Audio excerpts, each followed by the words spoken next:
तो ये भी सत्य नहीं हो सकता, ये शरीर भी सत्य नहीं है, क्योंकि ये शरीर तो एक दिन जहां का है वहीं चला जाएगा, मिट्टी का है मिट्टी में ही मिल जाएगा। पंच तत्वों से बना हुआ है, अग्नि वायु जल पृथ्वी आकाश, और उन्हीं पंच तत्वों में विलीन हो जाएगा। या तो दफना दिया जाएगा तो जमीन के अंदर मिट्टी बन जाएगा, या तो सनातन धर्म में प्रवाह की परंपरा है कि प्रवाहित किया जाता है हड्डियों को, तो निश्चित तौर से जल में हम लोग विलीन हो जाएंगे। मिलना आपको प्रकृति में ही है, प्रकृति से ही जन्म है और प्रकृति में ही मिलना है, इसीलिए प्रकृति को कहा गया देवी, प्रकृति को कहा गया मां। शिव पुराण ऐसा कहता है कि ये जो प्रकृति है, यानी कि ये तालाब, ये सुंदर वन पर्वत नदियां, कल कल बहती हुई नदियां, ये सब मां पार्वती हैं। ये पुष्प की सुंदरता, ये पुष्प में जो सुगंध है, ये जो दिखने में प्रकृति सुंदर लगती है, मनमोहक लगती है, ये मेरी मां पार्वती है। और ये जो अंतरिक्ष है, ये जो अनंत है, ये भगवान शिव हैं, जिन्हें हम दिगंबर पुरुष कहते हैं। ये शिव पुराण का आख्यान सुना रहा हूं मैं आपको। और वही शिव और शक्ति, यानी वही अंतरिक्ष रूपी शिव और प्रकृति रूपी मां पार्वती का जब मिलन होता है तो एक शक्ति बनती है, उसी शक्ति से ये सृष्टि संचालित होती है।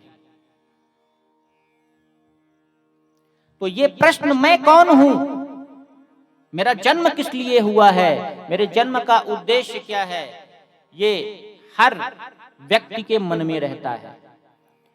भगवान विष्णु क्षीर सागर में शेष सैया पर लेटे हुए थे, चारों तरफ जल ही जल था। उनके नाभि से एक कमल निकलता है और उस कमल से ब्रह्मा जी की उत्पत्ति होती है। अब ब्रह्मा जी जन्म लेते बराबर उनकी दाढ़ी और बाल सब सफेद, अपने चारों तरफ देखते हैं कि मैं कौन हूं, मेरा जन्म कहां से हुआ है, चारों तरफ जल ही जल दिख रहा है, इसका आधार क्या है। क्योंकि अगर मैं कमल में बैठा हूं तो इस कमल की नाल तो कहीं ना कहीं होगी, उसका आधार तो होगा। ये जानने के लिए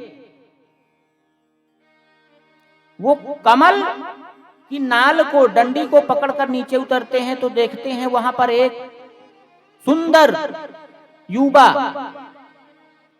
लेटा हुआ है। तो उनको समझ में आया कि इनकी नाभि से, भगवान विष्णु जी की नाभि से मेरी उत्पत्ति हुई है। ये अब प्रश्न दोनों, भगवान विष्णु भी जाग गए और उन्होंने कहा कि ब्रह्मा जी आपकी उत्पत्ति मैंने की है। तो ब्रह्मा जी ने कहा कि ये कैसे संभव है, मैं तुमसे सयाना हूं, बूढ़ा हूं, तुम मेरी उत्पत्ति कैसे कर सकते हो।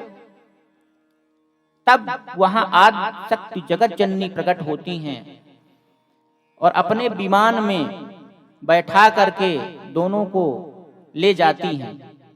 और शंकर जी का भी आगमन वहां हो जाता है, महाकाल का।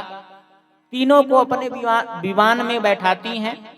विमान यानी जो आजकल हवाई जहाज जो हम जानते हैं, उसी को विमान कहते हैं संस्कृत की भाषा में। और माता उनको हर जगह घुमाती हैं, कितने समुद्र, कितने लोगों का भ्रमण कराती हैं और एक जगह ले जाती हैं तो ब्रह्मलोक में। वहां एक ब्रह्मा सरस्वती जी के पास पहले से बैठे हुए हैं। तो माता कहती हैं कि ब्रह्मा जी देखिए, आप जैसा एक ब्रह्मा और अंदर बैठा हुआ है। माता सरस्वती के साथ एक ब्रह्मा वहां भी बैठा हुआ है और आप हमारे पास बैठे हुए हैं। इसके बाद विमान आगे बढ़ा। जब विमान आगे बढ़ा तो वहां विष्णु लोक में पहुंचा। वहां भगवान विष्णु पहले से मौजूद थे लक्ष्मी जी के साथ। विष्णु जी भी चक्कर में पड़ गए कि मैं तो यहाँ विमान के अंदर बैठा हूं, वहां कौन है भाई। बड़ा विस्मय हुआ, बड़ा चिंता में पड़ गए। शंकर जी को भी माता जब विमान में बैठाकर कैलाश ले गई तो वहां पहले से शंकर जी मां पार्वती के साथ बैठे हुए थे। शंकर जी यहां चिंता में पड़ गए कि मैं कौन सा शंकर हूं, क्योंकि 14 लोक का एक ब्रह्मांड होता है, 14 लोकों का, यानी कि लोक का मतलब होता है जैसे धरती लोक, स्वर्ग लोक, पाताल लोक, इस प्रकार से 14 लोक, और उन 14 लोकों का एक ब्रह्मांड।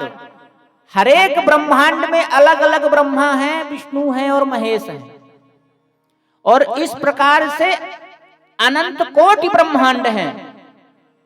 इस पूरे यूनिवर्स में, इस पूरे ब्रह्मांड में अनेक ब्रह्मांड मिले हुए हैं, और अनेक ब्रह्मा और अनेक विष्णु, अनेक महेश। तो जब उन तीनों ने ये देखा, उनके मन में बड़ी चिंता हुई और उनको समझ में आ गया कि हम तीनों को बनाने वाली ये जगदम्बा, ये प्रकृति देवी ही है। और उन तीनों को मां अपने धाम मणिद्वीप, मां का धाम जो है आदिशक्ति पराशक्ति ललितांबा भवानी का जो धाम है वो है मणिद्वीप। मणिद्वीप इसलिए कहा जाता है कि वो पूरा जो द्वीप है वो मणियों से चमकती हुई, महंगी से महंगी, पूरा पर्वत मणियों से भरा हुआ है। दुर्लभ मणियां, कौस्तुभ मणि, स्यमंतक मणि, जितनी भी मणियां हैं दुर्लभ से दुर्लभ, वो मणि वहां चमक रही हैं, माता के भवन को और माता के द्वीप को प्रकाशित कर रही हैं।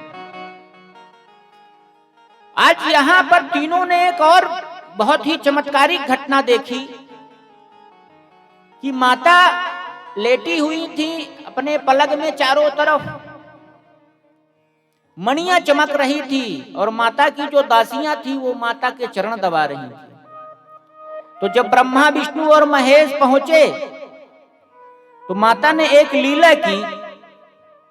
माता ने अपने पैर के नाखून में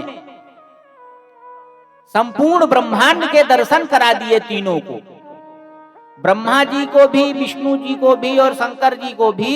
माता ने अपने चरणों के पैर के नाखून में, मात्र उतने में पूरे ब्रह्मांड के दर्शन करा दिए। अभी उनको माता का दर्शन नहीं हुआ, मात्र केवल नाखून में ही पूरे ब्रह्मांड के दर्शन हो गए। ये है माता की शक्ति, ये है प्रकृति देवी, जिन्होंने जब सृष्टि की उत्पत्ति करना चाहिए तो ब्रह्मा जी की उत्पत्ति कर दी, और जब सृष्टि का पालन करना चाहा तो भगवान विष्णु की उत्पत्ति कर दी, और जब सृष्टि का संहार करना चाहा तो भगवान रुद्र अर्थात महेश्वर शिव को उत्पन्न कर दिया। और उन्हीं की तीनों शक्तियों के रूप में, त्रिदेवियों के रूप में, उमा रमा ब्रह्माणी के रूप में, ब्रह्मा जी के लिए ब्रह्माणी बनी, विष्णु जी के लिए लक्ष्मी जी का रूप लिया, और शंकर जी के लिए मां पार्वती का रूप लिया। वही प्रकृति देवी के 3 रूप बने। तो इस प्रकार से माता ने ब्रह्मा विष्णु महेश जी को अपना स्वरूप बताया, अपनी शक्ति बताई। और जैसा कि कल मैंने बताया था कि अर्ध श्लोकी भागवत, जिसका ध्यान लगातार भगवान श्री कृष्ण भी करते हैं, और प्रथम शब्द प्रकृति में यही गूंजा था, सर्वं खल्विदमेवहम् नान्यदस्ति सनातनम्। बाल मुकुंद भगवान श्री कृष्ण उस पीपल के पत्ते में लेटे लेटे यही चिंतन कर रहे हैं। मां कहती है कि कृष्ण, इस संसार के पहले भी मैं थी और इस संसार में भी मैं हूं, और ये संसार नहीं रहेगा तब भी मैं ही रहूंगी, मैं ही प्रकृति जननी हूं। और जो ललितांबा भवानी हैं, जो राज राजेश्वरी श्री ललितांबिका भवानी हैं, तो वहां पर लक्ष्मी जी और काली जी, सरस्वती जी, ये सब चावल बिनती हैं माता की दासी के रूप में। अब आप सोचिए कि ऐसी भी देवी हैं जिनके चरणों में लक्ष्मी जी रहती हैं, जिनके चरणों में सरस्वती भी रहती हैं। वो देवी कौन है? वही देवी हैं राज राजेश्वरी श्री ललितांबिका भवानी, जिनके हाथों में एक गन्ने का पेड़ रहता है, गन्ने का। इसीलिए कहा जाता है कि अगर आप सुबह सो करके उठो और आपको गन्ने का पेड़ दिख जाए, यानी लक्ष्मी आने वाली है। अगर सुबह सुबह आप कहीं जा रहे हैं और आपको रास्ते में कोई गन्ना ले जाते हुए दिख जाए, या घर में उठते बराबर सामने ही गन्ने का पेड़ दिख जाए, तो निश्चित तौर से एक हफ्ते के अंदर आपको लक्ष्मी मिलने वाली है। लेकिन हम गन्ने का पेड़ घर में लगा सकते हैं, इतनी कोई बड़ी बात नहीं। और मेरा पूर्ण विश्वास है कि अगर आप जिस दिन अपने घर में सही मुहूर्त और सही दिन में एक गन्ने का पेड़ लगा लेंगे और प्रतिदिन एक लोटा जल दे देंगे, आप देखेंगे कि एक महीने के अंदर ही बहुत बड़ा परिवर्तन आ रहा है। अगर आप बीमार हैं तो आपकी बीमारी खत्म होने लगेगी। अगर पैसे की समस्या है तो मां भगवती की कृपा से पैसा आने लगेगा, आपका कार्य बनने लगेगा। ये मैंने आजमाया हुआ है, ये मैंने खुद आजमाया है। उसके लिए कुछ नहीं करना, एक गमले में गन्ने का टुकड़ा करके और उसको मिट्टी के नीचे दबा दीजिए, वो 2 से 4 दिन में अंकुरित हो जाएगा और धीरे धीरे वो पेड़ बड़ा होने लगेगा। और उसी में प्रतिदिन आप जल का सिंचन करें और प्रणाम करें, आप देखेंगे कि आपको फायदा मिलेगा, क्योंकि वो मां ललितांबा के हाथों में सदैव वो गन्ना रहता है। और देवी भागवत भी यही कह रही है कि नवरात्रि के दिनों में जो भी व्यक्ति गन्ने के रस से माता का अभिषेक करेगा, निश्चित तौर से उसके घर में धन धान्य में वृद्धि होगी। तो माता का अभिषेक 9 दिनों में किसी भी दिन आप जरूर गन्ने के रस से करें। इससे आपके जीवन में जो लक्ष्मी, क्योंकि आज कलयुग में हर व्यक्ति लक्ष्मी चाहता है और लक्ष्मी का ही पूजन है। देवी भागवत में कुछ भविष्यवाणियां भी की गई थी कलयुग के लिए, जो आज सत्य हो रही हैं। देवी भागवत में ऐसा कहा गया था कि जब कलयुग आएगा तो स्त्रियां पुरुष जैसा व्यवहार करने लगेंगी और पुरुष स्त्रियों जैसा व्यवहार करने लगेंगे। आप देखिए ना आज क्या हो रहा है, लड़के चोटी रखने लगे हैं। अगर आप पीछे से देख लो तो आप कंफ्यूज हो जाएंगे, आप संशय में पड़ जाएंगे कि ये लड़का है कि लड़की है। और लड़कियां जीन्स का पैंट पहन रही हैं और बाल छोटे रख रही हैं, लड़कों जैसा हो गई हैं। ये देवी भागवत में बहुत पहले कह दिया गया। देवी भागवत में ऐसा भी कहा गया कि कलयुग के मानव की उम्र बहुत कम हो जाएगी। तो देखिए आप, कोई 15 साल में हार्ट अटैक में मर रहा है, कोई 25 साल में मर रहा है। हमारी उम्र कितनी कम हो गई। आए दिन महामारी हैजा ये फैलेगा और लाखों की संख्या में लोग मारे जाएंगे। तो अभी जो कोरोना महामारी आई, ये क्या है?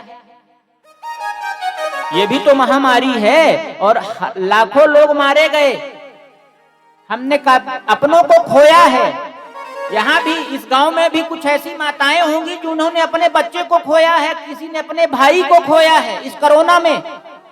ये देवी भागवत में बहुत पहले बता दिया गया था कि कानून भी पैसे से खरीद लिया जाएगा कलयुग में, और जो व्यक्ति जितना झूठ बोलेगा उसकी उतनी ही जय जयकार होगी।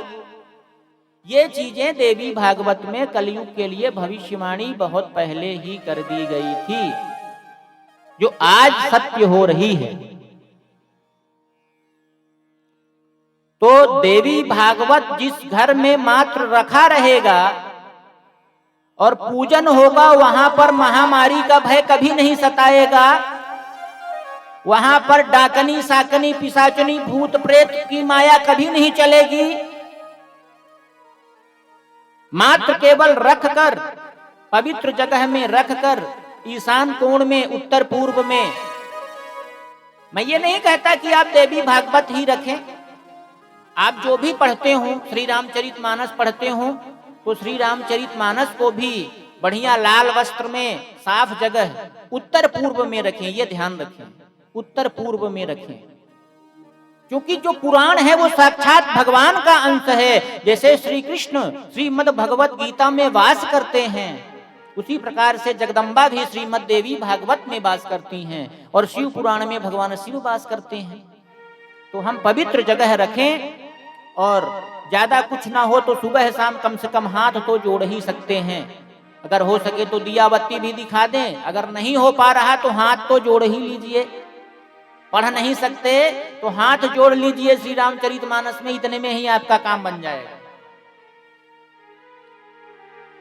तो माता भगवती ने ब्रह्मा विष्णु और महेश जी को अपने रूप के बारे में बताया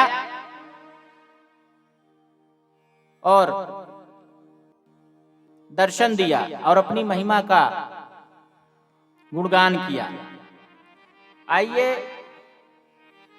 क्योंकि ये सब जो हमको सुनने को मिल रहा है, ये व्यास जी, वेद व्यास जी की कृपा है, गुरु की कृपा है। व्यास जी गुरु हैं, और व्यास जी के जो शिष्य हैं सूत जी, वो भी गुरु हैं। क्योंकि गुरु के संदर्भ में कहा गया है, अखंड मंडलाकारम व्याप्येन चराचरम तत्पदम दर्शितम येन तस्मै श्री गुरुवे नमः।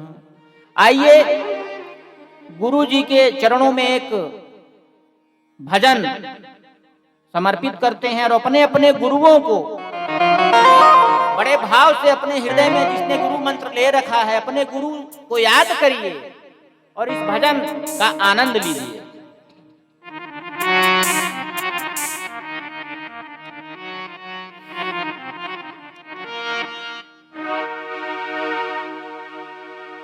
श्री राधे